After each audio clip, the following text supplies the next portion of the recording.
I am taking 5 minutes today to talk about deep brain stimulation surgery, which is one of the modalities used for the treatment of people with more advanced Parkinson's disease. And not only Parkinson's disease, but also other movement disorders might benefit from treatment with deep brain stimulation. So let's go ahead and talk about the equipment. And today I actually have the full equipment required for the procedure right here in my hands. And let's begin with this, okay?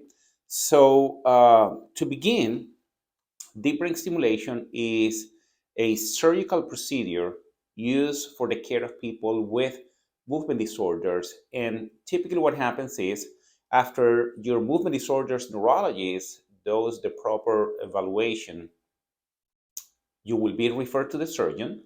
The surgeon has to deem you a good candidate for deep brain stimulation and to undergo surgery. And after that, what will happen is that there will be an implantable device that we expect to improve the symptoms of your condition, minimizing the motor fluctuations, minimizing the tremors, and giving you more of that good on time. We have spoken about the off times and the on times before. So the purpose of DBS is for you to have more on time as well as better control of the tremors.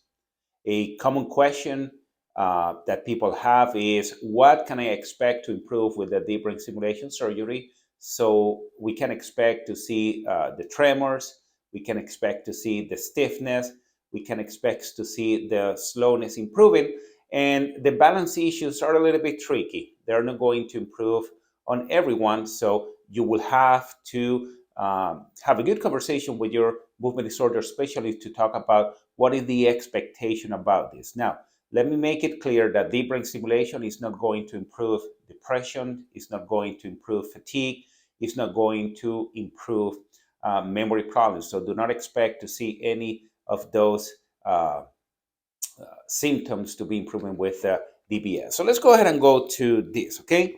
So I have one of the brands of deep brain stimulation here. And let's begin with this part here. So let me show you here. This is a DBS electrode. Okay, so let me see if I can actually focus this. There you go. There you go. So that electrode has multiple contacts, and this will be the part that actually goes in the brain. So the surgeon, in a very precise manner, using the latest technology for brain navigation, is going to put this electrode in the brain, and he is going to have this cable go under the skin so nobody will see that you have this device implanted, and he is going to connect this to an extension. Okay, so I have an extension right here, and that extension will allow the signal to connect to what we call an IPG. This is the programmer. And the programmer is like a pacemaker, right? So let's go ahead and take a look at it. And this device goes in the chest, exactly just like a pacemaker in a person that has a cardiac condition. So the surgeon will open a small pocket, will drop it in, and all these wires will be channeled under the skin. So once again, people will not see that you have any of these devices implanted in your body.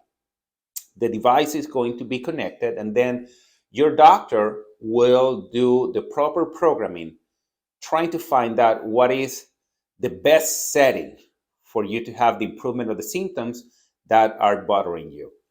Uh, there are millions and millions of combinations, and this process might take between 1 week and 6 months to find what the right settings are. Okay. Another great thing that I see from deep brain stimulation devices, especially the newer devices, is that they are what we call directional devices. So what that means is that it allows us to customize the areas that we're trying to stimulate with the deep brain stimulator.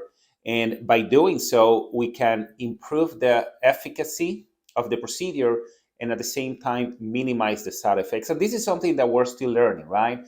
we're learning how to use this technology better to help our patients with their symptoms of Parkinson's disease. After that, the doctor will be doing the programmation, and then you will have a device just like, this is a programmer, right? This is something that you take home with you. And, this one is actually an iPod, right?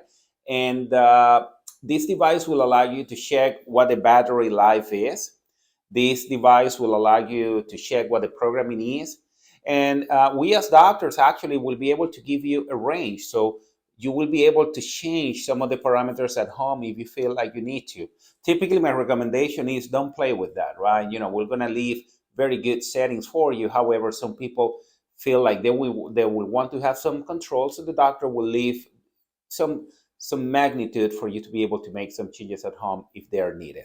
Okay, so this surgery is typically done in one day. People might stay in the hospital overnight. Some people actually feel good in the afternoon.